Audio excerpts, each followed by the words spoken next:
그리스도까지 14대더라. 아멘. 박일걸 시인이 엄동설안이라는 시를 썼는데요. 그 내용은 이렇습니다. 혹독하게 추운 날이면 아버지의 고독이 떠오른다. 극빙의 가난과 싸우며 얼음장 같은 세월을 보냈다. 전쟁의 폐허더미에서 한 톨 쌀알을 골라내며 부서진 널빤지를 모아 가산을 일으키신 억척, 지게를 짊어진 어깨에 가족이 매달려 허리가 휘고 갈퀴가 다 된 손발은 아등바등 살아온 흔적이다. 가시밭길을 걸으며 만신창이가 된 몸으로 겨울의 한 복판에서도 의연하시던 아버지가 그립다. 저는 왜 시를 읽었을까요? 이번 집회에 오신 총장님이 해봐서 그건 아니고요. 이제 이 시인은 추운 겨울이 되면 누가 떠오를까요? 아버지가 떠오릅니다. 자신도 아버지가 되고 나서 보니까 가장으로서 가정을 이끌어 간다는 것이 얼마나 무겁고 힘든지를 그가 경험을 하게 되는 거죠. 그럼에도 자신의 아버지는 자녀들 앞에서는 자신의 연약한 모습을 보이지 않았던 것 같습니다. 겨울의 한복판에서도 아버지는 의연했다는 거죠. 그렇다고 아버지가 힘든 속내가 없었던 것은 아니죠. 아버지는 시인에게 어떤 존재였을까요? 자신이 아버지가 되어 보니 아버지는 나의 인생의 든든한 버팀목이었다는 것입니다. 그래서 새해를 시작하면서 40일 금식 기도회를 시작했죠. 말씀 집회로 함께 했습니다. 어느 때보다도 누더기와 같은 또 상한 우리의 마음을 하나님이 어루만져 주셨습니다. 집회 가운데 저에게도 가슴에 남는, 집회를 마치고 가슴에 남는 한 단어가 있었어요. 우리 성도님들도 아마 거의 비슷한 것 같아요. 버팀목이라는 단어에서 버팀목. 제가 사전적으로 이 버팀목이라는 단어를 찾아보니까 어떤 대상이나 상황을 지탱해 주는 기반이나 힘을 비유적으로 이르는 말, 어떤 대상이나 상황을 지탱해 주는 기반이나 힘을 비유적으로 말해주는 거죠.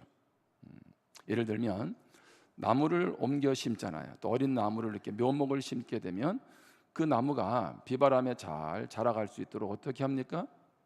버팀목을 세워주죠. 제가 어릴 때 이제 시골에서 자랐는데요. 이렇게 뭐 고추를 심든지, 그리고 토마토를 심고 이렇게 하면 거기다가 지지대를 이렇게 해주더라고요. 잘 이렇게 이제 자랄 수 있도록 세워주는 거죠. 버팀목 하니까 제가 떠올랐던 게 지게도 떠올랐어요. 지게. 아마 우리 시골에서 지금은 별로 이렇게 지게를 많이 안 쓰지만 제가 어릴 때도 지게를 한번 져봤는데 쉬운 줄 알았더니 이게 정말 힘들더라고요. 그래가지고 왜 이렇게 지게를 세워놓으면 거기 어떻게 합니까? 지게 닥대기를 딱 세워놓죠. 어릴 때 친구들하고 장난삼아 그 지게 닥대기를 쳐서 그 물건이 다 엎어지는 것도 본 적이 있습니다. 저도 집회 3일자가 됐을 때 새벽에 우린 쓰러져서는 안 되는 버팀목들입니다 라는 제목으로 말씀을 전했을 때에 제가 많은 은혜와 도전을 받았어요. 근데 이제 끝나고 말씀을 딱 듣고 나서, 예레미야 말씀이었죠. 그 말씀을 듣고 나서 이렇게 기도를 하는데 저도 이게 한 사진같이 이게 이제 과거에 우리 부모님들의 모습이 이렇게 떠오르는 거예요. 그러면서 많은 눈물이 흘렀어요. 부모님이 시골 목회를 하고 이제 개척 목회를 하면서 많이 울었단 말이죠. 제가 그래서 항상 어머니한테도 왜 어머니 그렇게 많이 우냐고 잘 몰랐을 때 그렇게 말했던 적도 있습니다. 어느 날 우리 원로 목사님이 은퇴하신 원로 목사님들이 이렇게 모여서 2박 3일의 시간을 갖게 됐는데 이제 하룻밤을 자고 나서 저희 아버님하고 같이 주무셨던 분이 그런 얘기를 우리 원로 목사님께 하셨다 그랬어요. 내가 저 목사님하고 같이 잠을 못 자겠다고. 저 목사님은 우리 아버지예요. 그래서 왜 그러냐고 그랬더니 새벽에 일어나가지고 계속 조용히 기도를 하시는데 본인이 좀 미안스러워서 같이 잠을 못 자겠다는 거죠. 우리 아버지는 그러면 그때 무슨 기도를 하셨을까요? 예, 당연히 목회하는 아들, 자녀들을 위해서 기도했을 것입니다. 지금도 어머니는 아들을 목회를 위해서 기도하고 계시죠. 저에게 있어서 부모님은 바로 든든한 신앙의 버팀목입니다. 장모님도 몸이 불편하니까 집 밖을 잘 못 나가세요. 예. 그래도 늘 자녀들을 위해서 또 사위 목회를 위해서 기도하고 계세요. 뿐만 아니라 우리 원로 목사님도 늘 저를 위해서, 교회를 위해서 기도하고 계시죠. 저의 든든한 버팀목이에요. 그리고 묵상해 보니까 우리 성도님들이 저에게는 든든한 버팀목입니다. 여러분들이 안 계시는데, 여러분이 저에게 힘을 주지 않는데 제가 어떻게 지금까지 목회를 감당할 수 있었겠습니까? 이 자리를 빌어서 다시 한번 감사의 말씀을 드립니다. 이제 그러면서 제가 그날 새벽에 그런 기도가 저에게서 나왔어요. 조심해야 돼요. 갱년기가 나올 것 같아가지고. 그러니까 내가, 하나님, 제가 부산교회의 버팀목이 되게 해주세요. 제가 우리 다음 세대, 우리 교단, 우리 교계에 버팀목이 되게 해주세요. 그런 기도를 하게 됐습니다. 케이틀린 오코넬이라는 분이 책을 썼는데요, 제목이 코끼리도 장례식장에 간다, 그런 얘기. 제목이 좀 특이하죠. 누가 장례식장에 간다고요? 코끼리. 그러니까 이분은 동물을 쭉 연구를 했더니 동물도 죽고 나면 그들 나름대로 추모 행위를 한다는 거예요. 그동안 함께했던 그 동물들을 향한, 버팀목이 됐던 동물들을 향한 안타까움을 표현한다는 거예요. 자, 한 늑대를 가만히 보니까 늑대가 무리 중에서 서열이 가장 낮은 늑대였어요. 그리고 늑대들한테 따돌림을 당하는, 하는 짓이 좀 그랬는가 봐요. 그런 늑대가 죽었습니다. 근데 놀라운 사실은 한 달 동안 늑대들이 놀지를 않더라는 거예요. 막 뛰어다니고 해야 되는데, 아니 관심도, 자기 중에서 가장 서열도 낮고 동료 늑대들에게 잘 해주지도 않은 그런 늑대가 죽었는데 한 달 동안 놀지를 않더래요. 그리고 늑대는 하울링을 하죠. 우우, 좀 비슷합니까? 우우, 뭐 이런 소리 하잖아요. 이게 늑대 하울링인데, 이게 무슨 소리냐면 자기 영역을 표시하는 거예요. 여기는 내 영역이다, 그러니 오지 마, 이런 얘기죠. 그런데 그 동료 늑대가 죽으니까 하울링을 하지 않더랍니다, 한동안. 마치 이들의 행동은 죽은 늑대에 대한 추모 행위와 같았다는 거죠. 몇 년 전에 미국 캘리포니아의 한 동물원에서 암컷 우두머리 코끼리를 안락사를 시켰습니다. 자, 그러자 죽은 코끼리와 친했던 두 마리 코끼리가 다가오더래요.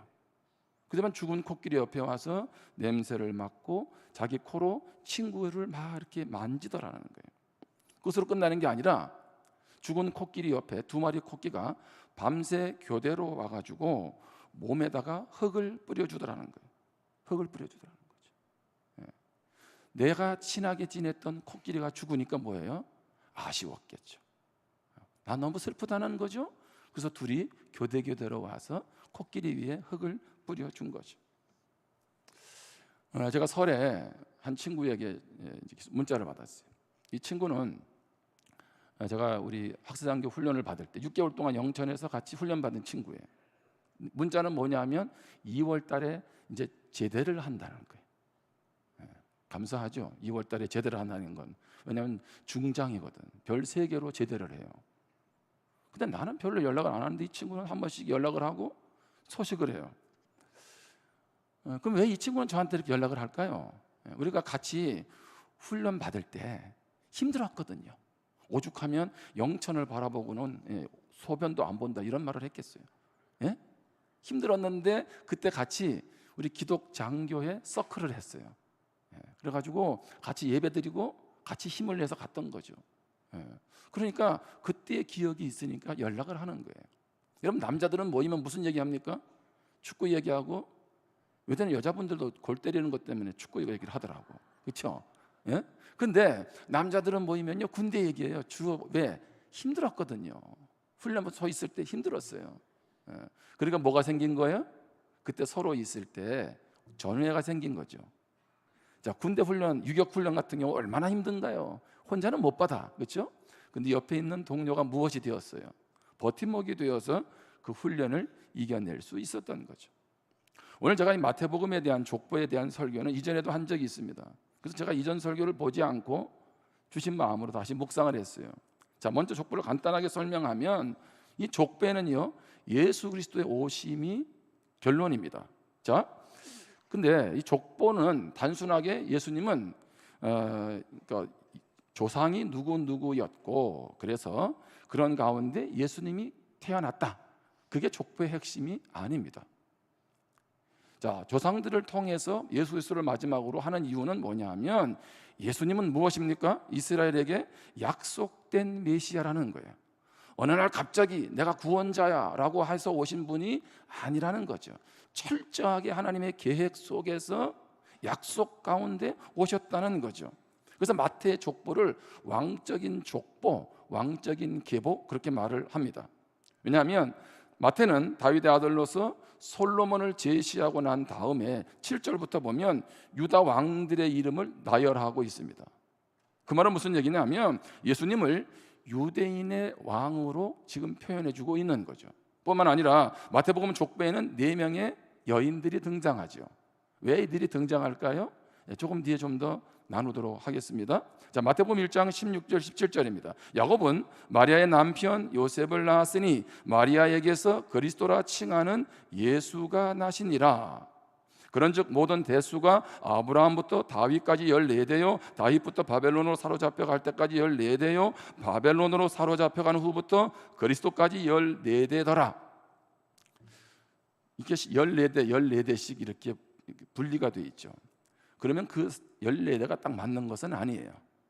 17대가 될 수도 있어요. 무슨 얘기냐면 뭔가 의도를 가지고 이렇게 표현해 주고 있는 거죠. 중요한 것은 예수 그리스도가 약속된 메시아로 지금 오셨고 그것을 너희들은 알아야 된다. 유대인들에게 지금 말해주고 있는 거죠. 그렇다면 우리에게 예수님은 어떤 분일까요? 한번 따라해 보실래요? 예수님은 인생의 버팀목이다. 예수님은 우리의 구원자가 되시죠. 우리와 임마누엘 하세요. 그 말은 무슨 얘기입니까?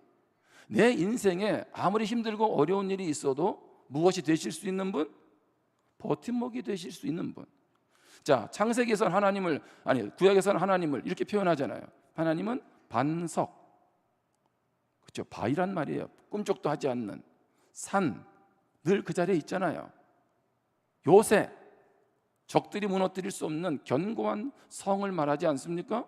피난처, 언제든지 피할 수 있는 든든한 보호처라는 의미죠. 무슨 얘기입니까? 다 표현하는 것 자체가 하나님이 무엇이 되신다? 버팀목이 되신다, 그 얘기예요. 마태복음 4장 15절 16절에 보면 스불론 땅과 납달리 땅과 요단강 저편 해변길과 이방의 갈릴리여 흑암에 앉은 백성이 큰 빛을 보았고 사망의 땅과 그늘에 앉은 자들에게 빛이 빛이었도다 하였느니라. 자, 구원의 소식이 이스라엘 백성뿐만 아니라 이방인들 가운데 임하는 거죠. 자, 그러면서 뭐라고 얘기합니까? 흑암에 앉은 백성, 사망의 땅과 그늘에 앉은 자들, 내일이 보이지 않는 인생들을 향해서 주님이 찾아오셨다는 거죠. 그들에게 빛이 되어 주셨다는 것입니다. 사망과 그늘과 흑암, 공통점은 무엇입니까? 2023년을 맞이했는데도 여전히 내 인생은 힘들다고 하는 것 아니겠습니까? 그런 인생을 살아가는 자들에게 내가 너의 인생의 버팀목으로 왔다라고 알려주는 것이 바로 마태복음 1장입니다. 여러분, 얼마나 놀라운 소식인가요? 오늘 2023년이 어떻게 바뀔지는 모르지만, 모든 물가도 올라가고 모든 상황들이 힘들어질지 모르지만, 분명한 것은 내 인생이 마치 살얼음 판을 걷는 인생이요, 마치 그늘과 같이 늘 어둡고 힘든 절망하는 인생의 삶이 되어질 수 있어도 우리 주님은 우리 인생의 버팀목이 되어 주시는 줄 믿습니다. 여러분, 여기에 대해서 우리가 분명한 확신을 가질 때 삶을 이겨낼 수 있는 것입니다. 여러분 그렇게 생각할 수 있어요. 어떻게 주님은 나 같은 사람의 인생에 버팀목이 되어 주실까? 왜? 나의 외모, 내가 배운 학력, 내가 가지고 있는 재산 규모, 나의 댐댐이 내세울 것이 없는데 왜 나 같은 사람에게 버팀목이 되어 주실까? 아니, 정말 주님은 나 같은 사람에게도 버팀목이 되어 주실까? 이렇게 질문할 수 있잖아요. 그래서 예수님의 족보에는 누가 등장했다고요? 여인 4명이 등장을 하는 겁니다. 이들은 모두 특징이 뭔가요? 이방인들이에요. 이방인들. 다말은 가나안 출신입니다. 라합은 여리고 출신입니다. 룻은 모압 출신이고요. 우리아의 아내 밧세바는 어디요? 우리아는 햇사람이거든요. 그도 아마 햇사람일 것이죠. 자, 이들은 모두 비정상적인 결혼 생활을 했습니다. 다말은 누군가요? 다말, 시아버지와 육체적인 관계를 맺은 사람이에요.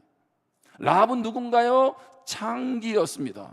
룻은 누군가요? 모압 여인, 이방 여인으로 재혼을 했죠. 밧세바는 누군가요? 남편이 있었는데 다윗과 불륜 관계를 맺은 여자입니다. 정말 우리가 인간적으로 볼 때 이런 여인들이 족보에 등장하는 것이 부끄럽고 창피하지 않나요?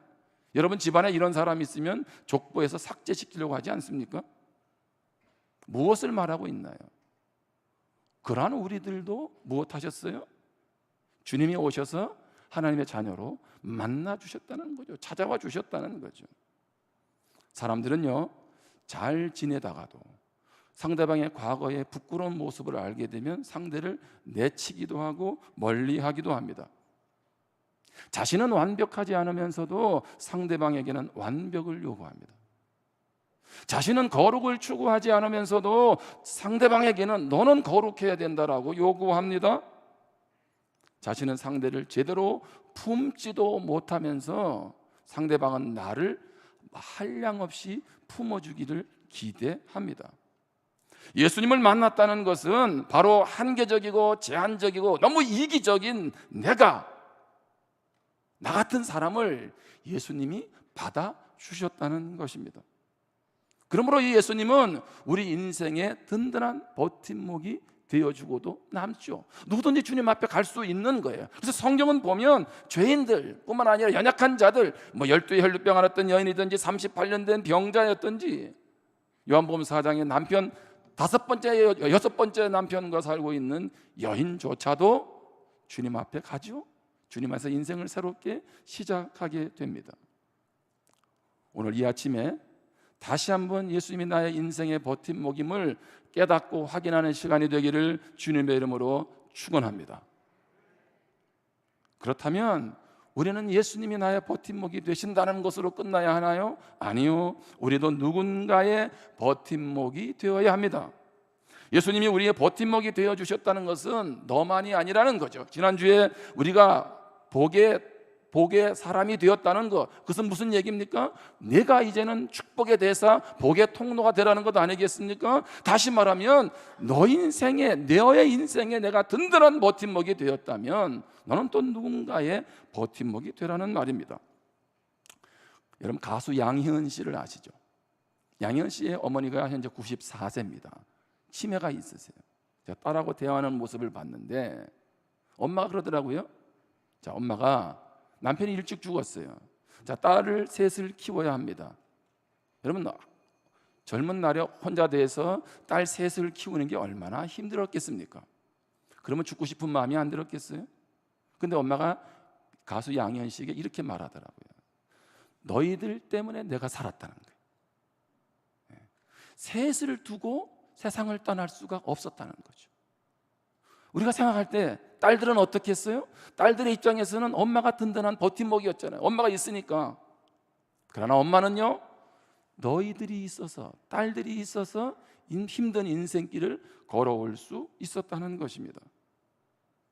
여러분 탤런트 김수미 씨 아시죠? 욕 잘하는 할머니. 내가 왜 그런가 봤더니 이분이 마파도라는 영화에서요, 욕을 잘하는 모습으로 나왔단 말이에요. 그 작품에서 이제 자기 배역이니까. 근데 욕을 하도 잘하니까 그 다음부터 드라마를 하든 무슨 예능을 하든 간에 욕을 해달라고 요구를 한대. 원래 욕을 잘하는 분이 아니잖아. 근데 이분이 가만히 보면 음식을 해가지고 사는 사람들을 많이 나눠줘요. 과할 정도로. 그리고 어떻게 음식을 하게 됐고 왜 음식을 하냐 그랬더니 음식을 하는 이유는 나의 돌아가신 어머니를 느끼기 위해서 한다는 거예요. 많은 음식을 하면서 어머니의 맛을 찾아냈고 음식할 때마다 어머니를 느낀다는 거죠. 그렇다면 우리는 누군가의 버팀목이 돼야 되는데 누군가의 버팀목이 돼야 될까? 오늘 본문에서 두 가지만 찾아봅니다. 한 가지는요, 가정의 영적인 버팀목이 되어야 돼요. 부모로서 자녀들에게 모든 면에서 버팀목이 돼야 하지만 특별히 여러분이 신앙에서 버팀목이 돼야 합니다. 마태복음 1장 1절에 보면 아브라함과 다윗의 자손 예수 그리스도의 계보라 족보라 아브라함이 이삭을 낳고 이삭은 야곱을 낳고 야곱은 유다와 그의 형제들을 낳고, 자 그러면서 계속 낳는 이야기가 등장하지 않습니까? 무슨 얘기입니까? 예수님이 우리 인생의 버팀목이 된 것처럼, 자 아브라함이 믿음의 버팀목이 되어서 누구를? 이삭을 영적으로 키운 것 아니겠어요? 자 이삭은 영적으로 누구를 키웠나요? 야곱, 그렇죠? 그 자녀들을, 야곱은 또 마찬가지로 그 자녀들을 키웠겠죠. 여러분 왜 잘 아는 것처럼 사사시대의 비극은 무엇입니까? 사사시대, 그들은 자기 소견에 옳은 대로 행했다 그랬어요. 여러분 내 생각이 꼭 나쁜 건 아니잖아요. 근데 문제는 뭐예요? 하나님의 생각이 우선이 돼야 하는데, 그렇게 보면 지금도 여전히 우리는 사사시대를 살고 있습니다. 왜요? 말씀을 들어도 내 생각과 맞지 않으면 그대로 살지를 않아요. 말씀으로 살지 않고 내 생각대로 살죠. 그럼 그게 사사시대입니다. 어떻게 보면 우리 가운데 왜 말씀이 역사하지 않을까라고 할 때 결정적인 순간에 오른쪽으로 가야 될까? 왼쪽으로 가야 될까? 다시 말하면 하나님의 뜻 가운데로 살아가야 될까? 아니면 내 마음대로 살아가야 될까 할 때 그때마다 결정적으로 이해관계를 따라서 내가 원하는 길을 가지 않습니까? 그러니 하나님의 영광을 보기가 힘든 거죠. 그런 부모의 모습을 보는데 어떻게 우리 자녀들이 신앙의 결단을 하나요? 사사기 2장 10절에 보면 그 세대의 사람도 다 그 조상들에게로 돌아갔고 그 후에 일어난 다른 세대는 여호와를 알지 못하며 여호와께서 이스라엘을 위하여 행하신 일도 알지 못하였더라. 여호수아 또 그 시대 하나님의 역사를, 가나안 전쟁 가운데서 하나님이 행하신 역사를 봤던 사람들이 다 죽었어요. 죽고 나니까 어떻게 해요? 여호와께서 이스라엘을 위하여 행하신 일을 그들이 후대들이 몰랐다는 거예요. 아니요, 알았어요. 그들이 어떻게 이스라엘 역사 가운데 행했던 하나님에 대해서 모를까요? 다 알고 있습니다. 문제는 뭡니까? 머리로는 알았는데 가슴으로는 못 알았다는 얘기죠. 인격적으로 하나님을 경험하지 못한 거죠. 그러니까 하나님을 못 만나니까 그들에게 있어서 어떻게 해요? 자기 소견에 옳은 대로 살아가게 된 겁니다. 여러분 늘 말씀드리지만 예배 자리로 오는 것도 중요하지만 우리의 자녀들이 예배 오도록 여러분들이 격려하는 것도 중요하지만 그들이 살아계신 주님을 만나는 게 중요해요. 만나면요 걱정 안 해도 돼요. 이번에 집회 오신 총장님이, 여러분 학교 총장이 된다는 게 얼마나 힘들겠어요. 너무 힘들어서 새벽마다 이제 울면서 기도를 하는데 집회 때 그런 얘기를 하시잖아요. 그렇게 울면서 기도하는데 50년 전에 한 사진을 갇힌 장면을 하나님께서 보여주셨다고. 그게 뭐였어요? 50년 전에 어머님과 함께 교회 갔던 장면, 거기서 어머님이 기도하시는 장면이었죠. 어머니는 울면서 그렇게 기도했습니다. 그 당시에 중학교 가기도 힘들었는데 하나님, 우리 아들 공부하고 싶은 만큼 공부하게 해주세요. 그럼 지금 같으면 이해가 못하는 얘기죠. 옛날에 학교 가려면 돈을 내야 되는데, 그렇죠? 맨날 그것 때문에 제대로 월사금이라 그래야 되나? 그거 못 내가지고, 등록금 제대로 못 내가지고 선생님께 불려간 적이 얼마나 많나요? 중학교도 갈 형편이, 재정이 안 되니까 어머니가 하나님 앞에서 울면서 기도한 거예요. 우리 아들 제발 공부하고 싶은 만큼 하게 해달라고. 그때 총장이 뭐라 그랬어요? 고등학교 졸업하고 나서 박사 되기까지 16년간 공부했다고. 원 없이 공부한 거 아니겠습니까? 그러면서 총장님이 이제 저하고 식사를 하는데 사석에서 그렇게 말씀을 하는 거예요. 그날 새벽에 학교를 때문에 기도하고 어머님의 그런 모습을 보여주고 그리고 기도를 하는데 하나님이 그러시더라는 거예요. 네가 이 학교에 버팀목이 되면 안 되겠니? 놀라운 말씀이죠. 그 말은 무슨 얘기예요? 내가 할 거야. 내가 할 거니까 네가 그 학교에 버팀목이 되면 안 되겠니? 그러면서 얘기하더라고요. 학교 이사회, 교수님들, 학생들이 똘똘 뭉쳐 있다는 거예요. 하나 되어 있다는 거죠. 그럼 뭐가 문제예요? 오늘 자녀들 때문에 너무 실망하지 마세요. 자녀들은요, 늘 하는 얘기지만 부모의 뒷모습을 다 보고 있습니다. 어떻게 하나님 앞에서 기도하고 울고 있는지 다 알고 있어요. 어느 순간 지금은 믿음 안에서 좀 벗어나 있는 것 같아도 그 자녀들이 돌아오게 될 줄 믿습니다. 그리고 지금 그 자녀들이 있다면 계속적으로 잘 세워가야 돼요. 우리 자녀들에게 줄 수 있는 최고의 선물 그거 아닌가요? 예수님이 정말 내 인생의 모든 것이 되신다면, 버팀목이 된다면 자녀들에게 그 유산을 물려주는 것처럼 더 복된 일이 어디 있겠습니까?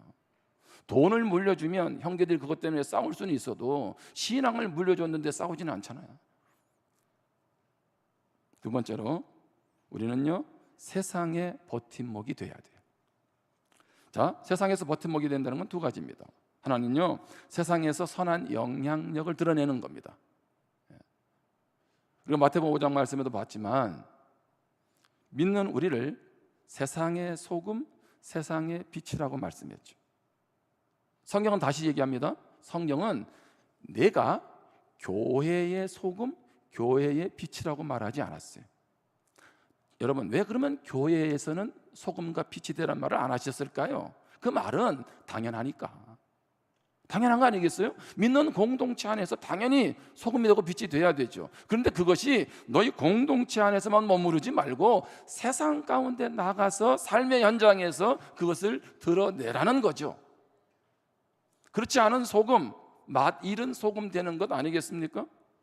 마태복음 5장 16절에 보면 이같이 너희 빛이 사람 앞에 비치게 하여 그들로 너희 착한 행실을 보고 하늘에 계신 너희 아버지께 영광을 돌리게 하라.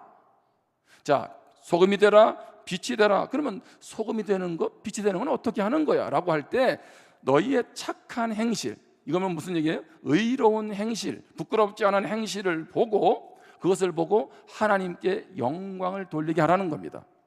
이것이 선한 영향력을 드러내는 거죠. 자, 그러면 여기에 영광이라는 단어가 있어요. 헬라어로 독사라 그래, 독사. 근데 이 영광은 하나님의 가시적인 현존을 뜻합니다. 말이 어렵죠. 약간 신학적인 용어니까. 가시적인 현존. 그러니까 보이지 않는 하나님이 보이는 모습으로 드러나는 거죠. 다시 말하면 우리는 하나님께 영광 돌린다라고 할 때 어떻게 영광 돌려요? 자, 우리 오늘 찬양을 하나님 영광 받으셨습니다. 우리 영광의 박수 돌립니다. 예, 이것도 영광 돌리는 거죠. 그런데 성경에서 영광이라는 말은요, 하나님을 우리 삶에서 다른 사람에게 눈에 보이도록 보여주는 거예요. 보이지 않는 하나님을 가시적으로 보여주는 거예요. 무슨 얘기냐 하면 내가 세상 가운데서 그리스도인다운 삶을 살아갈 때, 부끄럽지 않은 삶을 살아갈 때, 남에게 베풀고 사랑하며 살아갈 때 그분은 뭐라고 얘기하는 거예요? 오, 하나님이 살아계시는가? 이렇게 느끼는 거죠. 그럼 그것이 무엇이 되는 거예요? 하나님께 영광이 되는 거예요. 보이지 않는 하나님을 보도록 해주는 것, 그게 바로 영광입니다. 그러므로 우리는 삶의 자리에서 끊임없이 그리스도인다운 삶을 통해서 선한 영향력을 드러내고 결론은 무엇입니까? 하나님의 영광이 드러나게 해야 된다는 겁니다. 기도할 때 하나님 영광 받으세요. 찬양할 때 하나님 영광 받으세요. 그것으로 끝나서는 안 된다는 거예요. 보이지 않는 하나님을 안 믿는 사람들이 어떻게 믿을 수 있나요? 어떻게 만날 수 있고 어떻게 관심을 가질 수 있나요? 예수님은 내 인생의 버팀목입니다라고 하는 것을 세상 사람들에게 말한다고 그들이 예수님 믿지 않습니다. 그것보다는 저분은 저렇게 살고 있으면, 저렇게 힘들면 세상을 포기하든지 뭐 우울증에 걸리든지 인생 포기하든지 뭐 그래야 될 텐데 왜 저렇게 싱글벙글하지? 삶에서 예수 그리스도가 버팀목이 되는 것을 보여줄 때에 그분은 관심을 갖게 되는 것이고 하나님이 살아계시는구나, 그래서 하나님의 영광이 드러나는 겁니다. 그렇지 않으면 우리가 외치는 예수님은 공허한 메아리밖에는 되지 않는다는 거죠. 결국 세상이 예수님께 귀를 기울이지 않는다는 것, 세상이 그리스도인들을 욕한다는 얘기는 우리가 주님의 사람이 되어 있지 않다는 거죠. 하나님의 은혜가 임한다는 것은 무엇입니까? 하나님의 은혜로 산다는 것은 무엇입니까? 내 맘대로 산다는 것은 아니잖아요. 제한 없이 무한정 나의 인생을 받아주시는 하나님의 은혜를 안다면 우리는 어떻게 합니까? 그 은혜가 너무 감사해서 어떻게 하든지 주님의 자녀답게 살라고 몸부림치지 않을까요? 그러다 보면 우리의 모습을 통해서 믿지 않는 사람들은 반응하지 않겠습니까? 바로 그것이 선한 영향력을 드러내는 것, 이것이 바로 세상의 버팀목이 되는 거죠. 여전히 세상은요, 버팀목이 없어요. 어디에 버팀목이 있나요? 삼성전자가 버팀목이 되나요? 만만치 않아, 그렇죠? 제가 반도체에 대한 기사를 보니까 대만 TSMC 이미 한참 앞서가고 있더라고요. 세상의 버팀목이 된다는 것은 두 번째로 영혼을 구원하는 일에 힘쓰는 것입니다. 4명의 이방인 여인들, 부끄러운 여인들 아니겠습니까? 근데 그들도 어떻게 해요? 예수님이 버팀목이 되어 주셨잖아요. 마태복음 1장 16절에 보면 야곱은 마리아의 남편 요셉을 낳았으니 마리아에게서 그리스도라 칭하는 예수가 나시니라. 아멘. 예수님이 나셨습니다. 근데 이런 족보를 잘 보지만 아브라함이 죽고 이삭이 죽고 야곱이 죽고 이렇게 안 하죠. 아브라함이 누구를 낳고 이삭을 낳고 이삭은 누구를 낳고 야곱을 낳고 계속 낳고예요. 기억하시길 바랍니다. 애를 낳으세요. 애를 낳아야 다음이 있잖아, 그렇죠? 여러분, 애를 낳아야 연금도 받을 수 있지 않겠어요? 예? 참 고민스러운 일이 한두 가지가 아니야, 그렇죠? 예? 어떻든 자녀에게 셋을 낳으라고 이렇게 말하는 순간에 저를 부릅뜨고 바라보는 분이 계시는데, 저도 셋을 낳았으니까 할 말은 있잖아, 그렇죠? 예? 저는 국가에 이바지한 게 큽니다. 애국자입니다, 애국자. 애도 낳아야 돼요, 그렇죠? 뿐만 아니라 뭐예요? 예수 안 믿는 사람을 예수 믿게 하는 생명을 낳는 일을 해야 되지 않을까요? 오늘 족보는 무슨 족보입니까? 그냥 후대로 이어지는 얘기가 아니라 믿음의 계보잖아요. 믿음의 계보. 믿음이 이어지는 거 아니겠습니까? 그래서 바울은 뭐라 그래요? 내가 엄마가 아기를 낳는 것처럼 해산의 수고를 한다고. 예? 그 말은 한 영혼을 구원하는 게 얼마나 힘든지를 말해주는 거죠. 예. 그리고 또 다른 말로 하면, 그러면 왜 그렇게 영혼 구원하는데 해산의 수고를 해야 돼? 그만큼 귀중하고 소중한 일이니까. 아깝지 않다는 거죠. 그런 해산의 수고가. 엄마들이 아기를 낳기 위해서 해산의 수고하는 것도 생명에 대한 기대와 소중함 때문 아니겠습니까? 우리들 교회 김양재 목사님, 여러분도 아시죠? 큐티 목회하시는 분이에요.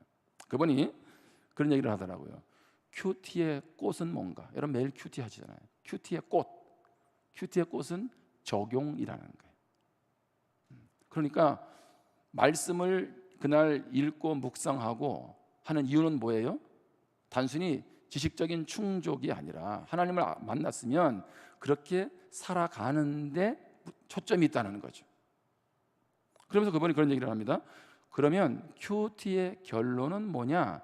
영혼 구원이라는 거예요. 제가 큐티에 대해서 이렇게 확실하게 정의한 분은 처음 본 것 같아요. 왜 말씀 보나요? 삶을 살아내기 위해서, 그렇죠? 내 안에 계신 예수님을 드러내기 위해서.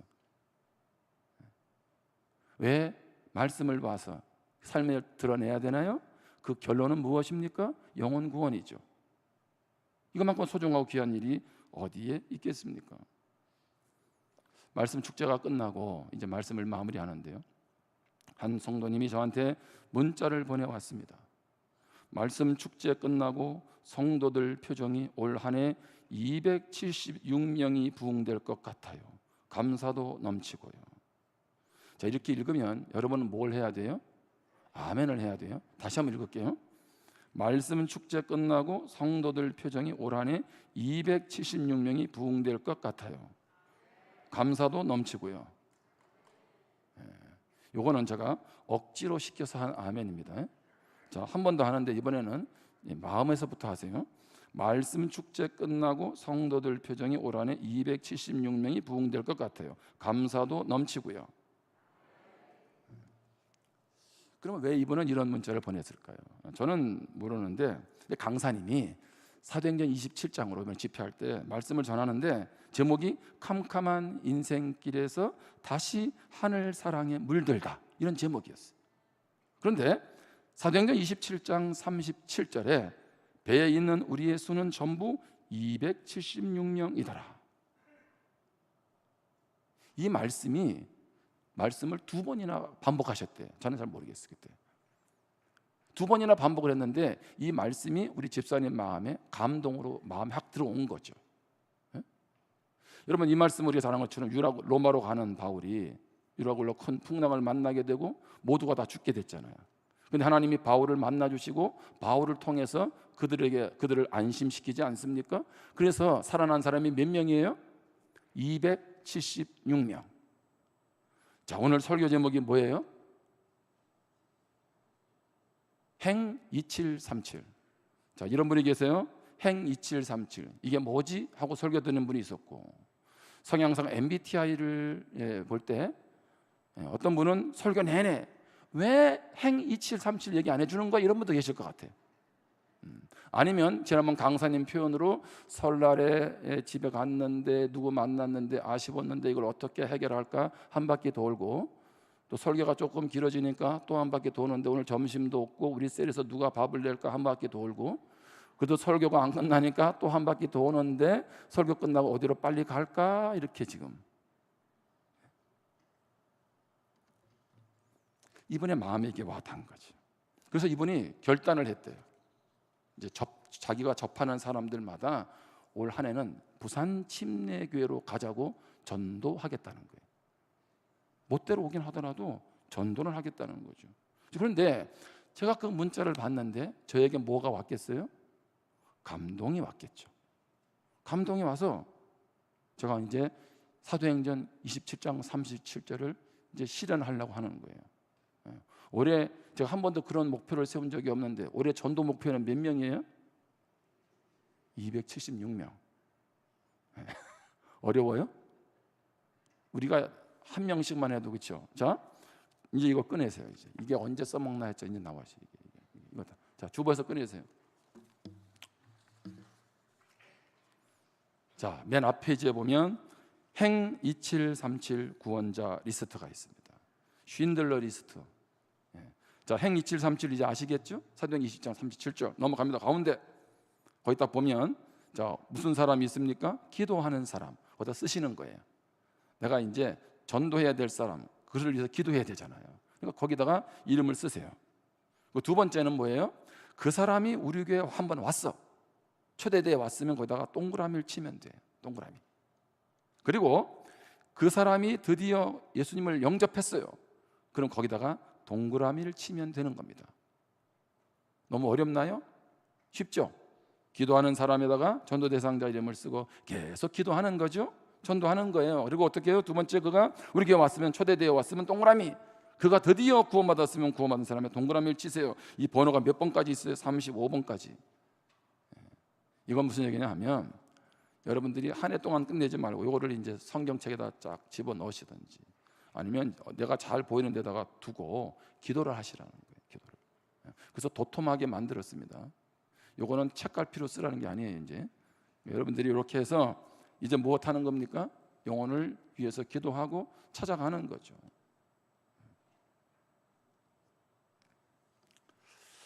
분명한 것은 276명일지 275명일지 그건 몰라요. 근데 하나님은 하나님이 하시는 것을 드러내실 줄 믿습니다. 할렐루야.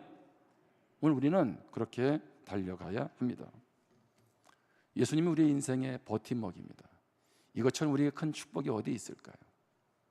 이 예수님은 나만의 예수님의 버팀목이 되지 말고 모두의 버팀목 되기를 원하세요. 그래서 여러분들이 주어진 어디에서요? 가정에서 영적 버팀목이 되시고 선한 영향력을 발휘하고 영혼 구원에 힘쓰므로 세상의 버팀목이 될 수 있기를 바랍니다. 기도하겠습니다. 오늘은요, 주신 말씀 앞에서 많은 분들이 집회를 통해서 버팀목에 대한 눈물과 감동이 있었습니다. 감동으로 끝나면 안 돼요. 주님은 행 2737이 우리 가운데 이루어지기를 원하세요. 우리 그런 마음을 가지고 우리 같이 결단하면서 우리 하나님 앞에 기도하겠습니다.